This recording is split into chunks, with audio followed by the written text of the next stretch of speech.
D'anciens propos tenus par le candidat du PQ dans Charlevoix-Côte-de-Beaupré sèment la controverse, mais son chef se porte à sa défense. Bienvenue à Nouveau Info Québec.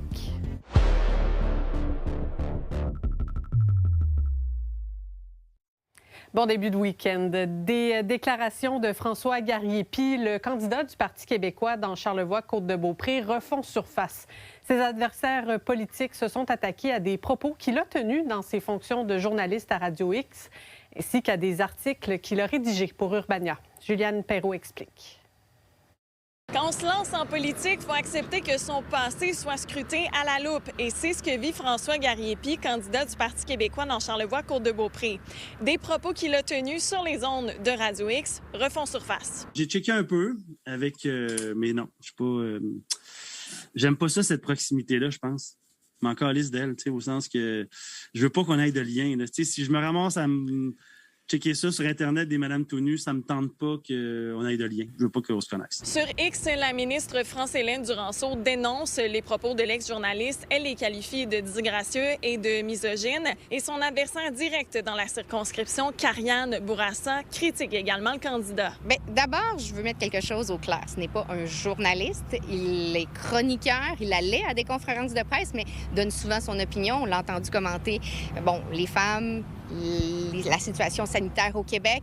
Alors, je pense que les électeurs vont avoir à se poser comme question, est-ce que ça correspond à leurs valeurs, puis ensuite faire un choix en fonction de ça. Je dois dire que sa candidature fait beaucoup réagir dans Charlevoix. Et on est très loin de la classe de Pauline Marois, qui a été députée de Charlevoix-Côte-de-Beaupré pour le Parti québécois. Donc, les temps changent et les profils changent aussi. Des articles au titre assez choquant qu'il a rédigés lorsqu'il était à Urbania font aussi réagir. Le chef du Parti québécois, lui, défend son candidat. Évidemment, là, les adversaires peuvent dire ce qu'ils veulent. La réalité, c'est que M. Garriépi a agi comme journaliste chez Urbania. Il y a des textes publiés il y a 15 ans. C'est un travail de journaliste qui ne justifie absolument pas la cancellation de quelqu'un dans sa volonté de participer à la vie démocratique. Urbania dit exactement ce qu'il en est ce matin. Il dit, écoutez, lisez le texte dans son ensemble. C'est une pièce de journalisme qui était à l'image d'Urbania il y a 15 ans. Vous connaissez mes positions sur la liberté d'expression puis la cancellation. Jamais je vais accepter qu'on cancelle un candidat ou une candidate parce qu'il a été journaliste pour Urbania il y a 15 ans. Là. Et pour Charles Milliard, au-delà des propos, c'est un test de leadership pour le chef de la formation. C'est pas mon candidat. C'est le candidat, M. Plamondon. Alors, c'est sa décision et c'est un test de leadership pour lui aussi. Là. On m'a ramené beaucoup de tests de leadership dans les 6 derniers mois, mais maintenant, on regarde les autres aussi. Bien, écoutez, des propos qui sont tenus, là, vous les avez entendus comme moi, je ne vais pas les répéter, des propos qui sont pas dignes de quelqu'un qui veut s'asseoir au Salon Bleu puis représenter les Québécois. Puis en passant, les Québécois, c'est autant des hommes, des femmes que des gens de toutes les communautés diverses. Le Parti québécois a refusé nos multiples demandes d'entrevue pour François Garriépi. À Québec, Juliane Perrault pour Nouveau Info. Quelques jours de la fin de sa carrière politique, le député de la Pelletrie, Éric Kerr, s'est présenté devant les médias pour une toute dernière annonce. Mais Félix-Antoine, somme toute, il n'avait pas grand-chose de nouveau à annoncer. C'était assez léger, disons-le comme ça. Rien de négatif. On parlait d'agrandissement d'écoles primaires, secondaires, une nouvelle école secondaire dans Sainte-Catherine-de-la-Jacques-Cartier, aussi à Val-Bélair, donc des endroits qui sont représentés par le député de la Pelletrie. Mais l'enjeu, c'est que c'était pas mal des projets déjà connus, déjà mentionnés, peut-être un peu d'avancement ici et là, quelques changements, mais en tant que tel, on était seulement là pour revisiter un peu des grands coups, selon Éric Kerr, de sa carrière politique. C'est l'impression que ça donnait, du moins. Je lui ai demandé si c'était pas un peu pour mousser le bilan de la CAQ dans la Pelletrie à quelques jours de l'élection. Il m'a dit que non, c'était plutôt autre chose. Je vous laisse l'entendre. Au cabinet de la première ministre, on n'était pas très chaud à l'idée de faire l'annonce aujourd'hui. Et c'est une faveur que la première ministre me fait, parce que vous le savez, je ne serai pas candidat à la prochaine élection, donc je prends ma retraite de la politique. Notamment le dossier de l'Odyssée, c'est un dossier qui me tient à cœur, mais l'éducation en général, c'est un dossier qui me tient à cœur.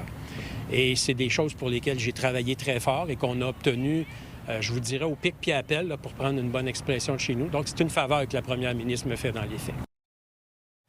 Bon, mais c'est très clair. Et là, Félix-Antoine, j'imagine qu'il en a profité pour faire le bilan là, de son temps en politique. Bien, tant qu'à avoir un dernier moment avant la fin de ses 19 ans, quand même, comme député dans la Pelletrie, bien, il en a profité pour, sans le faire de manière exhaustive, rappeler qu'il était bien fier de son bilan. C'est la dernière annonce, je vous le confirme. Vous savez qu'on va tomber en élection dans quelques jours et donc il n'y en aura plus. Même celle-là, ça a été difficile de l'obtenir pour les raisons que je viens de vous expliquer. Mon bilan dans le comté parle de lui-même. Là, je pourrais vous faire une liste assez exhaustive de projets qui ont été réalisés depuis que je suis député de la pelleterie, parce que je vais me concentrer sur le bilan dans le comté. Mais je pars avec le sentiment du devoir accompli. Une chose qu'on ne pourra pas enlever, Ricard, c'est que ça aurait été 19 ans mouvementé en politique québécoise. Certainement. Merci beaucoup, Félix-Antoine. Ça fait plaisir. La campagne électorale sera déclenchée dans quelques jours et on le sait, le taux de participation des jeunes à un scrutin provincial est peu élevé. Il y a 4 ans, la moitié d'entre eux seulement ont exercé leur droit de vote. Donc maintenant, que doivent faire les candidats pour les convaincre? Véronique Dubé est allée à la rencontre de jeunes pour connaître les enjeux qui les préoccupent. De quoi les politiciens devraient parler pour cette campagne électorale, pour aller chercher les jeunes? Je pense l'accès au logement, aussi les stages. Il y en a beaucoup qui ça les inquiète parce que, tu sais, ils n'arrivent pas à subvenir à leurs besoins en même temps de faire les stages. On a eu sur les derniers mandats, certains projets de dépenses publiques avec beaucoup de dépassements et beaucoup on pourrait dire, de gaspillage d'argent public. Je pense que tout ce qui a trait aux dépenses publiques doit rester le sujet principal de la campagne, je l'espère en tout cas. Actuellement, sur la scène provinciale, il n'y a pas beaucoup de députés de moins de 30 ans. L'organisme Force Jeunesse lance donc un message clair aux partis politiques. Et les partis politiques doivent parler à l'intelligence des gens, à l'intelligence des jeunes et aller au-delà de la clipe. Je pense que c'est comme ça qu'on va augmenter le taux de participation. Marc-André a 30 ans. Il est gestionnaire dans une entreprise privée. Pour lui, sa priorité, c'est le maintien des services publics. Tu as déjà eu des couleurs un petit peu plus partisanes, mais là, tu sais pas du tout pour qui voter pour l'instant.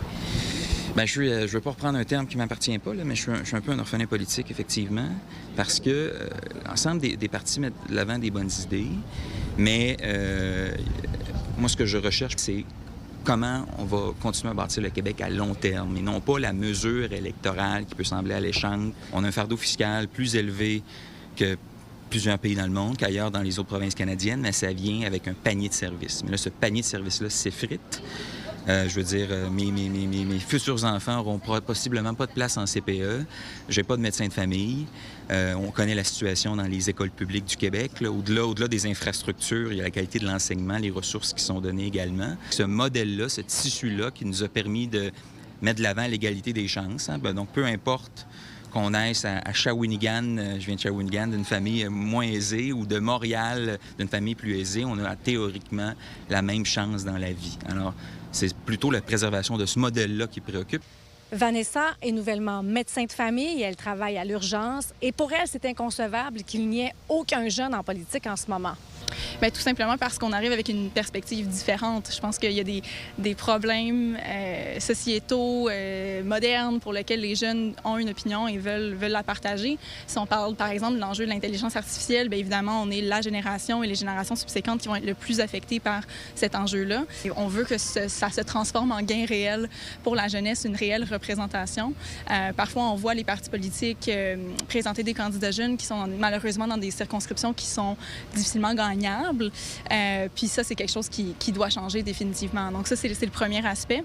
Ensuite de ça, de la part des partis politiques, c'est sûr qu'on s'attend à des promesses qui vont changer les choses réellement pour la jeunesse, notamment en termes d'accès au logement. Madame Fréchette, vous savez pas c'est qui la première ministre? Celle qui a remplacé pour la CAQ, si je oui, ne me trompe pas. Oui, exact. Oui, il faut définitivement se renseigner plus, définitivement. À Montréal, Véronique Dubé, pour Nouveau Info. Le Parti libéral du Québec était à Lévis ce matin pour dévoiler ses intentions pour aider les PME québécoises. Et pendant ce temps, le parti a annoncé son candidat dans la circonscription de Chauveau. Il s'agit de John McGrath, un ingénieur qui a notamment travaillé pour les services des travaux publics et du traitement des eaux de plusieurs municipalités. Et il est encore trop tôt pour savoir si les corps de police de Québec et de Lévis vont adopter les caméras corporelles, comme la Ville de Montréal l'a annoncé aujourd'hui. La police de Lévis dit accueillir cette nouvelle de façon très positive, puisque ça représente de nombreux avantages, notamment en matière de transparence et de confiance du public.